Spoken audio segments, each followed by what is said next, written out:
একটা স্কুল বলতে আমরা কি বুঝি? ক্লাসরুম, এক্সাম, পড়াশোনার প্রেশার, সাথে খানিকটা বন্ধুদের মজা আর টিচারদের বকা খাওয়া সামটাইমস। কিন্তু যদি আমি এমন একটা স্কুলের কথা বলি যেখানে আর্লি এজ থেকে শেখানো শুরু হয় critical thinking, knowledge sharing, communication skills, negotiation skills এবং আরও অনেক কিছু, তাহলে কেমন হয় বলেন তো? জানতে ইচ্ছা করে না কোন সেই স্কুল? সে স্কুল সম্পর্কে জানাতে আমাদের আজকের এই আয়োজন। আসসালামু আলাইকুম, আমি আছি আপনাদের সাথে সঞ্জনা সেলিম বর্ষা। আপনাদের সবাইকে আমন্ত্রণ জানাচ্ছি ড্যাফোডিল ইন্টারন্যাশনাল স্কুল প্রেজেন্টস আমাদের আজকের প্রথম পডকাস্ট ডিআইএস স্পিক্স। আমাদের সাথে আছেন আজকে আমাদের তিনজন গেস্ট। আমাদের সবার প্রিয় সম্মানিত প্রিন্সিপাল নাজা সালাওয়াত মিস আছেন আমাদের সাথে, এবং আমাদের দুইজন গেস্ট আছেন আরও, উত্তরা ব্রাঞ্চের নিব্রাজ, হ্যালো, এবং আমাদের ধানমন্ডি ব্রাঞ্চের আছে কায়েফ। সালাম আলাইকুম মিস, কেমন আছেন? ওয়ালাইকুম আসসালাম মিস বর্ষা, আপনি কেমন আছেন? আমি ভালো আছি। আমিও খুব ভালো আছি, আপনাকে পেয়ে খুব ভালো লাগছে। চলেন আমরা সরাসরি চলে যাই আমাদের আজকের পডকাস্টের পর্বে। মিস, আপনার কাছে আমার প্রথম প্রশ্ন। আমি জানতে পেরেছি যে আপনারা ক্যামব্রিজের প্যাথওয়ে রেগুলার ফলো করে ইথিক্যাল রিসোর্স ইউজ করে রেকগনিশন পেয়েছেন। এটা কিভাবে হয়েছে? এটা আমার প্রথম প্রশ্ন। তার পাশাপাশি আমি জিজ্ঞেস করতে চাই, প্যারেন্টসরা কেন ডিআইএসকে চুজ করবে? Okay, thank you so much, Miss Borsha. That was a very nice question. It was a proud moment for us যে আমরা বাংলাদেশের 3টে স্কুলের মধ্যে আমরাও একটা স্কুল যারা কেমব্রিজ পাথওয়ে পুরোটা ফলো করে আমরা রিকগনাইজড হয়েছি। তো এই জায়গাতে যেহেতু আপনি গার্ডিয়ানের কথা আমাকে জিজ্ঞেস করেছেন, এই জায়গায় আমি অভিভাবকদের একটা কথা, সম্মানিত যারা গার্ডিয়ান আছেন, একটা কথা বলবো যে আপনি ডিআইএস চুজ করতে পারেন বা অন্য কোনো স্কুলে যেতে পারেন, কিন্তু এই জিনিসটা আসলে জানাটা খুবই জরুরি। আমরা যখন একটা কারিকুলাম ইমপ্লিমেন্টেশনে যাই তখন ফুল একটা পাথওয়ে থাকে এবং এই পাথওয়েটা কিন্তু একদম আর্লি ইয়ার্স থেকে শুরু হয়। সো মোস্ট অফ দ্য কেসে যেটা আমরা দেখি যে আমরা রেজাল্টটা কেমন এসেছে, ও লেভেল এ লেভেল রেজাল্টটা কেমন এসেছে, দ্যাটস অলসো ইম্পর্টেন্ট। কিন্তু এটাই কিন্তু সব শেষ কথা না। একটা বাচ্চার হোলিস্টিক ডেভেলপমেন্টে আমার বাচ্চাটাকে স্কিল ডেভেলপ করাতে হবে, তার সাথে তার লার্নার অ্যাট্রিবিউট যেটা আছে সেটাকে ডেভেলপ করতে হবে এবং সেভাবেই কিন্তু সে সামনের দিকে যাবে। যেমন আমি যদি বলি যে খুব ছোটকাল থেকে বাচ্চাদেরকে fine motor, gross motor skill develop করতে হয়, গ্র্যাজুয়ালি এটা হয়তো বা যায় রিসার্চ স্কিলের দিকে, কমিউনিকেশন স্কিলটাও ছোটকাল থেকে বিল্ড আপ করতে হয়। তবে যদি হুট করে একটা বাচ্চার কাছ থেকে সেটা এক্সপেক্ট করি, সেটা কিন্তু খুবই ডিফিকাল্ট সেই বাচ্চার জন্য প্রজেক্ট করা। একটা বাচ্চা খুব ভালো রেজাল্ট করলো, একটা স্টুডেন্ট খুব ভালো একটা ও লেভেল এ লেভেলের রেজাল্ট নিয়ে সে ইউনিভার্সিটির দিকে গেল ফর এক্সাম্পল, কিন্তু যখন তাকে খুব ছোটকাল থেকে কেটার করা হয়, নার্চার করা হয়, তখন কিন্তু তার অ্যাসোসিয়েটেড যে স্কিল সেট আপ সেটা নিয়ে এসে যাচ্ছে, তার মানে সে আলটিমেটলি অন্য একজন থেকে আলাদা হয়ে যাচ্ছে। সো কেমব্রিজে বেসিকলি 5টা পাথওয়ে আছে, অ্যান্ড সব স্কুল এটা কোনো পাথওয়েটা ফলো করছে, কেউ ফলো করছে না, বাট আমরা শুরু থেকেই আসলে সেই প্রিপারেশনটাই নিতে চাই। ফর এক্সাম্পল 3+ থেকে আপনার আর্লি ইয়ার্স, তারপরে primary, then again lower secondary, upper secondary এবং অ্যাডভান্স লেভেল। এখন আমি কালকে আমার প্যারেন্টসের সাথে আমার কালকের আগের দিন আমার অরিয়েন্টেশন ছিল, সেম কথাটাই বলেছি যে পুরোটা একটা ব্যাকওয়ার্ড ডিজাইনিং, যে একজন ও লেভেল বা এ লেভেলে যে বাচ্চাটা বের হয়ে যাচ্ছে ওর কাছে আমি কি এক্সপেক্ট করছি, যে সাবজেক্টটা আমি এক্সপেক্ট, যেমন স্ট্যাটিস্টিক্স যদি আমি বলি যে আমি যদি ওর কাছে চাই যে ও আসলে হাইপোথিসিস টেস্টিংটা শিখবে, তো এই প্রিপারেশনটা কিন্তু শুরু হয় একদম আর্লি এজ থেকে। যে ঠিক আছে, একটা কেজির বাচ্চার জন্য ফর এক্সাম্পল একটা পিক্টোগ্রামও পড়বে, একটা 1-এর বাচ্চা কিছু ডেটা কালেকশন করবে, একটা গ্রাফ করলো, তারপরে হয়তো বা সে জানবে যে স্ট্যান্ডার্ড ডেভিয়েশন কি, মিন কি, মিডিয়ান কি, সেন্ট্রাল টেন্ডেন্সি কি। তো এই জ্ঞানের লেয়ারটা, নলেজ কনসেপ্টের লেয়ারটা কিন্তু আস্তে আস্তে সামনের দিকে যায়। দ্যাটস হাউ আমরা একটা বাচ্চার পুরো কনসেপচুয়াল আন্ডারস্ট্যান্ডিংটা ডেভেলপ করি। অ্যান্ড লাইকওয়াইজ আমি যেটা বলেছি, এটা কিন্তু শুধুমাত্র নলেজ বা কনসেপ্টের ব্যাপার না, এটা আমরা ছোটকাল থেকে স্কিল সেট আপ নিয়ে, যেমন ইংলিশে আপনি স্পিকিং, লিসনিং, রাইটিং, রিডিং হয়, প্রত্যেকটা সাবজেক্টের এরকম স্ট্র্যান্ড সাবস্ট্র্যান্ড আছে, এটাকে আমরা খুব ছোটকাল থেকেই কেটার করি।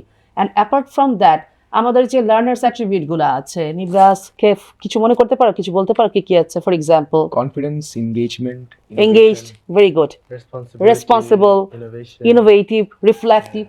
সো আমাদের লার্নিং অ্যাক্টিভিটির মধ্যেই কিন্তু সেগুলো ইনভলভ করানো হয়, আমরা কনসিয়াসলি সেগুলোকে আমরা কেন্টার করি ক্লাসরুমে। So that is the significance of having the whole pathway, একটা বাচ্চাকে সেই পর্যন্ত একদম শুরু থেকে শেষ পর্যন্ত ফিউচার রেডি করা এবং তাকে একটা হোলিস্টিক মানুষ হিসেবে প্রিপেয়ার করা।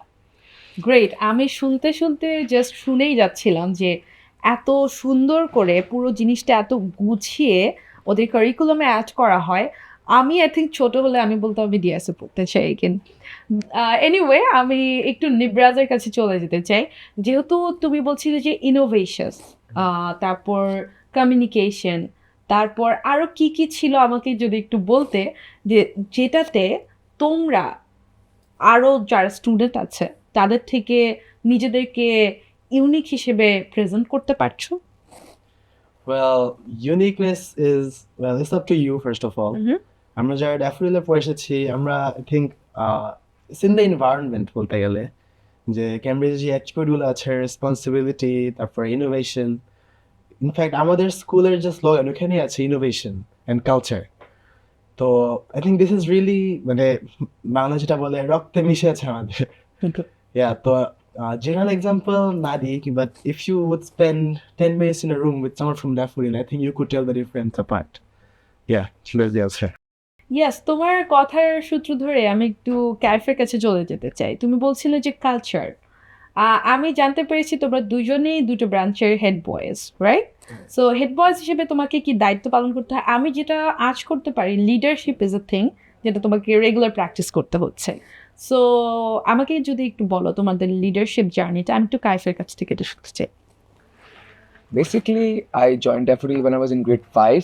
So at that time, I was like just a small kid. অনেক ছোট ছিলাম বয়সে, অত কনফিডেন্সটা পাইতাম না ওই টাইমে। বাট গ্র্যাজুয়ালি আমি যখন গ্র্যাজুয়েট করছি 6-এ 7-এ, তখন like I use to think যে I can just stay like this, আমাকে কিছু একটা করতে হবে ফর মাই স্কুল। সো পরে when I joined in grade 9, so then I heard that the election, the campaign is going on and they are taking names যে head বয় কারা হইতে চায় and a lot of things. So I decided to give my name, and then the students, I would like to thank all the students and teachers, those who voted for me and those who supported me. So I would say the students, they were quite like অনেক বেশি ওরা আমাকে help করছে, ওরা অনেক বেশি compromise করছে আমার জন্য। So it's like the journey was quite good for me, and I would be really grateful for it, and I will cherish it for the rest of my life. DIS তোমাকে কিভাবে help করেছে leadership? তোমার কি মনে হয় যে এই যে হেড বয়েজ একটা রোল প্লে করছো, এটার থ্রুতে তোমার লিডারশিপটা গ্রো করছে, অর আরও কোনো অ্যাক্টিভিটিস আছে যেটাতে আসলে আই থিঙ্ক নিব্রাজও আনসার করতে পারো। Well, you first.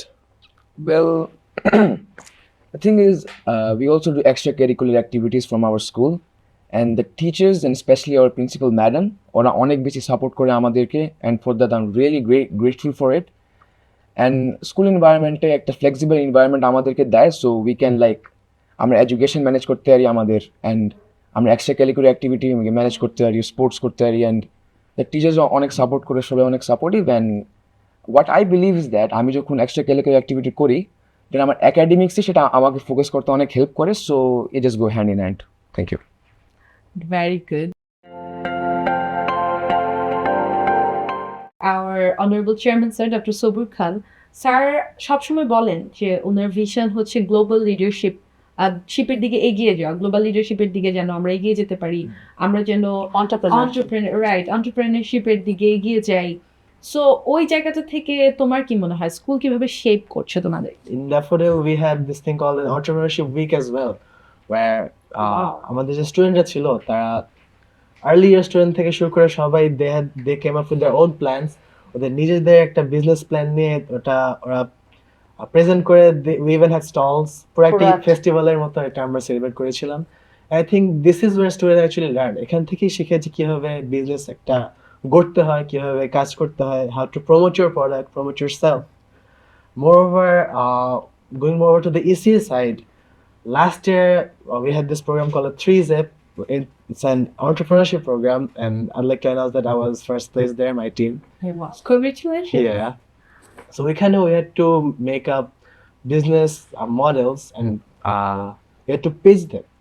আমাদের অনেকজন জাজরা ছিলেন এবং তাদের সবার সামনে যখন একটা business structure, it was a very মানে পরিপূর্ণ একটা স্ট্রাকচার আমাদের প্রেজেন্ট করতে হয়েছে। তো এখান থেকে আসলে শেখা অনেক কিছু ছিল, প্রেজেন্টেশন বানানো, নিজেকে প্রেজেন্ট করা শেখাটা এখান থেকে হচ্ছে বলতে গেলে। তো I think this aligns very well with our chairman sir's vision. Thank you so much. Miss, আপনি বলছিলেন হলিস্টিক ডেভেলপমেন্টের কথা, সো আমি একটু জানতে চাই এবং আমি শুনেছি যে আপনারা not just physical development, not just sports, but also আপনারা মেন্টাল হেলথ নিয়ে কাজ করেন স্টুডেন্টদের। অ্যাট দ্য সেম টাইম তাদের মেন্টাল ওয়েলবিং, তাদের বেড়ে ওঠায় তা আপনারা কিভাবে হেল্প করতে পারেন সবসময় সেই চিন্তা করেন। সো সেই জায়গাটা একটু শুনতে চাই যে কিভাবে কাজ করছেন। আচ্ছা, thank you so much miss Barsha for the question once again. So যেটা হয়েছে যে একটা বাচ্চার হোলিস্টিক ডেভেলপমেন্ট, আপনি যেটা বললেন যে ফিজিক্যাল ফিটনেস, একটা বাচ্চা গাছে উঠবে, এখন কিন্তু বাচ্চাদেরকে সেই স্কোপটা আমরা দিতে পারি না। কিন্তু আমরা যদি এমন কোনো কিছু করি যেটা হয়তো বা আমি সামনে সুযোগ আপনি আমাকে দিলে আরও বলবো, যে একটা বাচ্চা লাইফ স্কিল, আমাদের লাইফ স্কিল একাডেমি আছে, আমাদের অ্যাক্টিভিটি রুম আছে, সেখানে সে কিন্তু শিখছে কীভাবে তার মানে গ্রোস মোটর স্কিলটা ডেভেলপ করে আস্তে আস্তে ক্লাইম করতে হয়। ওটাই কিন্তু তারপর ওকে আমরা গাছ উঠবো, আমাদের ক্যাম্পাসে কিন্তু গাছও আছে। সো এইভাবে আমরা প্ল্যান করছি তার ফিটনেস কীভাবে হোল্ড করতে পারে। আমাদের বাচ্চারা স্পোর্টসে খুবই ভালো করছে। আপনি জানেন কি না, আমরা গত বছর যতগুলো স্পোর্টস, আমি বলছি ফুটবল টুর্নামেন্ট, রাইট, উত্তরা থেকে স্পেশালি এবং ধানমন্ডি থেকেও আমরা পার্টিসিপেট করছি, কোনোটাতে আমরা উইন না হয়ে ফিরি নাই। For example Haileybury, then Aga Khan, then ISD, Master Minds, তো সবগুলো আমরা উইনার হয়েছি একদম ম্যাক্সিমাম টুর্নামেন্টে। তো এই যে বাচ্চাদেরকে কেটার করা, তাদের ফিজিক্যাল ফিটনেস এক্সারসাইজ করা, এটা আমরা করে থাকি। এবং অ্যাপার্ট ফ্রম দ্যাট ওদের ওয়েলবিং নিয়ে আমরা খুব ছোটোকাল থেকে কাজ করি। আমাদের কিন্তু কেমব্রিজের ওয়েলবিং কারিকুলামটা আমরা ক্লাসে ইমপ্লিমেন্ট করছি, it's been 2 years। Apart from that art of living যেটা ইউনিভার্সিটিতে করে থাকে, ওটার একটা এক্সটেনশন এবং বাচ্চাদের জন্য অ্যাপ্রোপ্রিয়েট করে আমরা কারিকুলাম ফ্রেমওয়ার্ক তৈরি করেছি with the guidance of our chairman sir. এবং সেখানে একটা বাচ্চা একদম কীভাবে নেগোশিয়েট করতে হয়, কীভাবে তাকে কান একটা স্টেটে থাকতে হয়, মেডিটেশন বলেন, ইয়োগা বলেন, and then again money management কীভাবে করতে হয়, সেটাও কিন্তু আমরা শিখিয়ে থাকি। অ্যান্ড এইভাবে একটা বাচ্চাকে একটা হোলিস্টিক ডেভেলপমেন্টের একটা প্যাকেজ আমরা তৈরি করতে চাই, যেখানে সে শুধুমাত্র যে একজন নলেজেবল মানুষ হবে তা না, আমরা প্রায় বলে থাকি স্কুল অফ হ্যাপিনেস। একটা মানুষ হ্যাপি থাকবে, সে একটা পিসফুল ওয়ার্ল্ড তৈরি করতে কন্ট্রিবিউট করবে, আমরা কিন্তু সেটাই চাই। এবং আমার গার্ডিয়ান থেকে শুরু করে যারা আছেন টিচার্স, তাদেরকে সম্মান করবে। তো সেজন্য কিন্তু আমাদের রিলিজিয়াস স্টাডিজ সাবজেক্ট আমরা রেখেছি, যাতে বাচ্চাদের সেই মোরাল ভ্যালুস ক্রিয়েট হয়, not only for the Muslims, আমাদের যতগুলো রিলিজিয়ান আছে সবাইকে কিন্তু আমরা সেই ফ্যাসিলিটিটা দিয়ে থাকি। তো হুইচ ইজ ওয়াই আমরা বলবো যে আমরা এমনভাবে বাচ্চাদের তৈরি করি যে ওরা ফরেস্টিং এফ ডেভেলপমেন্টের দিকে চায়। আমার জাস্ট শুনে মনে হচ্ছে যে আমি কেন এগেইন বাচ্চা হয়ে যেতে পারছি না, যাতে করে এগেইন ডিআইএস ভর্তি হতে পারতাম। আমি একটু কাইফের কাছে চলে যাব এগেইন। কাইফ, তুমি খুব ভালো স্পোর্টস, আই থিঙ্ক ডিআইএস তোমাকে কি স্পোর্টসে কোনোভাবে হেল্প করে? অ্যাবসলিউটলি ইয়েস, হ্যাঁ। কিভাবে? সো বেসিক্যালি আমাদের স্কুলে it's not only about studies, আমরা স্পোর্টস নিয়ে অনেক আগে আসি and extra curricular activity as well. So the teachers and especially our principal madam, as I mentioned earlier, they're very supportive. They give me a flexible environment যেটার মধ্যে আমি আমার studies and আমার স্পোর্টসকে নিয়ে অনেক বেশি আগাইতে পারি একসাথে করে। So we have a football field for our school dedicated for our school only, and we have a sports zone in our school where we have a table tennis board, carom and chess boards and a lot of things. We have a sports teacher, Mr. Shojul sir, and he's quite good. And I would say the school provides me a really good environment for sports and extracurricular activities. Nibraj, English মিডিয়ামে একটা stereotype আছে সবসময় যে আমরা Bengali culture জানি না, আমরা বাংলা ভাষা সুন্দর করে বলতে পারি না। সো তোমার কি মনে হয় যে ডিআইএস এটা শেপ করতে তোমাদেরকে হেল্প করছে? বাংলা ভাষাটা চর্চা করা কিংবা ধরো বেঙ্গলি কালচার প্র্যাকটিস করা, এরকম কিছু কি ডিআইএস করে? Well, I think DIS has been constantly making efforts to debunk that stereotype. হ্যাঁ, which is like বলতে গেলে পুরো একটা মিসকনসেপশন। কারণ ড্যাফোডিলে আমরা বাংলাদেশের যে কালচারাল ফেস্টিভ্যালগুলো আছে, ওগুলো যে কি সুন্দর করে সেলিব্রেট করি, এটা আসলে না আসলে বুঝবেন না, আমাদের স্কুলের ক্যাম্পাসে না আসলে বুঝবেন না। আমাদের যে ইভেন্টগুলো আছে, পয়লা বৈশাখ, তারপরে বসন্ত, তারপরে আমাদের কয়েকদিন পর পর পিঠা উৎসবও হয় শীতের দিনে। তো খুবই জাঁকজমক এবং রঙে ভরপুর এই আমাদের আয়োজনগুলো হয়। আর বাংলা ভাষা নিয়ে আমাদের স্কুলে বাংলা সাবজেক্ট হিসেবে শেখানো হয়, তার পাশাপাশি আমাদের যারা ফরেন স্টুডেন্ট আছে তাদের জন্য আমাদের বাংলাদেশ স্টাডিজও আছে, যেন তারাও পড়ে দেখতে পারে এবং জানতে পারে আমাদের দেশের সম্পর্কে। কারণ আমরা যেহেতু বাঙালি এবং আমাদের যে ইতিহাস, এই ইতিহাসটা জানা খুবই জরুরি। এবং আমাদের কালচারটা এটাকে কখনোই নেগলেক্ট করা যাবে না এবং এটাকে গুরুত্ব দিয়েই রাখতে হবে। এবং আমি জানি, আমি দেখে এসেছি যে ড্যাফোডিলটা দিয়ে এসেছে, সেই গুরুত্বটা দিয়ে এসেছে। Thank you so much. Miss, আমি জানি যে আপনারা recently Cambridge early years registration পেয়েছেন এবং এটা কিভাবে পেলেন, পেয়ে লাভটাই বা হলো কি? আচ্ছা, সো প্রথমত হচ্ছে যখন আপনি ইউআইপি, আমরা হচ্ছে মানে একটা school within 3 schools in Bangladesh যারা এই রিকগনিশন বা অ্যাফিলিয়েশনটা পেয়েছে, to be very honest. So এটা কিন্তু একটা প্রিপারেশনের ব্যাপার আছে। ফর এক্সাম্পল, আপনাকে চাইল্ড ফ্রেন্ডলি এনভায়রনমেন্ট ক্রিয়েট করতে হবে, আপনার যারা লিডার আছে, টিচার আছে, সেই স্ট্যান্ডার্ডটা মেনটেন করতে হবে। ফর এক্সাম্পল, আমার অনেক কিছু আছে রান্না করার জন্য, but I don't know how to cook, I don't know how to cook a very delicious biryani for example.